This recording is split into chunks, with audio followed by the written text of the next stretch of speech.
ভারতীয় ক্রিকেট ইতিহাসে যে কয়জন আন্ডাররেটেড ক্রিকেটার রয়েছে তাদের একজন গৌতম গম্ভীর। নিজের ক্যারিয়ারে ভারতের হয়ে জিতেছেন টি-20 বিশ্বকাপ এবং ওয়ানডে বিশ্বকাপ। দুই ফাইনালে ছিলেন দলের সেরা সংগ্রাহক। তবুও টপ অর্ডার এই ব্যাটারকে নিয়ে নেই তেমন আলোচনা। এবার ভারতের কোচ হওয়া প্রসঙ্গেই যা বললেন গম্ভীর তাই নিয়েই বিস্তারিত থাকছে প্রতিবেদনের বাকি অংশে। খেলোয়াড়ি জীবনের পর মেন্টরের ভূমিকাতেও বেশ সফল গম্ভীর। সম্প্রতি আইপিএলে কলকাতা নাইট রাইডার্সকে শিরোপা এনে দিয়েছেন। এরপর থেকেই গুঞ্জন শুরু হয়েছে ভারতের কোচ হওয়ার দৌড়ে সবার চেয়ে এগিয়ে গম্ভীর। একাধিক ভারতীয় গণমাধ্যমের দাবি ছিল গম্ভীরে হচ্ছেন ভারতের নতুন কোচ। দুই পক্ষের মাঝে এই বিষয়ে সমঝোতা এবং মৌখিক চুক্তি শেষ এমন কথাও শোনা গিয়েছে অনেক ক্ষেত্রেই। তবে গম্ভীর নিজে এই বিষয়ে ছিলেন গম্ভীর। গতকাল রোববার এক অনুষ্ঠানে উপস্থিত হয়ে প্রথমবার সেই কোচ হওয়া প্রসঙ্গেই মুখ খুললেন সাবেক এই ওপেনার। আর সেই কথা শুনে কিছুটা আশাবাদী হতে পারেন ভারতীয় ক্রিকেট ভক্তরা। গম্ভীর বলেন, দেখো, ভারতীয় দলকে কোচিং করাতে পারলে আমার ভালো লাগবে, এর চেয়ে বড় সম্মান হয় না।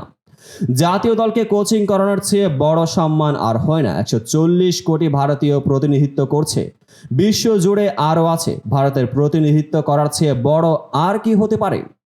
গম্ভীরের কথায় স্পষ্ট, তিনি রাজি ভারতের কোচ হতে। আমি কিভাবে ভারতকে বিশ্বকাপ জেতাতে সহায়তা করব? আমার মনে হয় না আমি ভারতকে বিশ্বকাপ জেতাতে সহায়তা করব। 140 কোটি ভারতীয় এটা করবে। সবাই যদি আমাদের জন্য প্রার্থনা শুরু করে এবং আমরা খেলা শুরু করি, তাদের প্রতিনিধিত্ব করা শুরু করি, তাহলে ভারত বিশ্বকাপ জিতবে।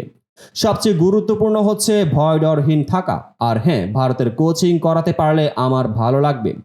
সরাসরি এর আগে কখনোই কোচ হয়ে কাজ করেননি গম্ভীর। আইপিএলে লখনৌ সুপার জায়ান্টসের মেন্টর হিসেবে 2 মৌসুম দায়িত্ব পালন করেন।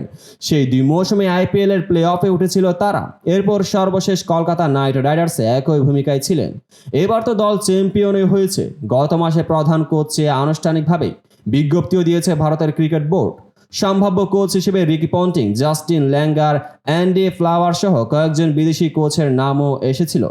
তবে বিসিসিআইয়ের সেক্রেটারি জয় শাহ বলেছিলেন, জাতীয় দলের জন্য কোচ হওয়ার মূল শর্ত ভারতের ক্রিকেট কাঠামো সম্বন্ধে গভীর জানাশোনা থাকতে হবে।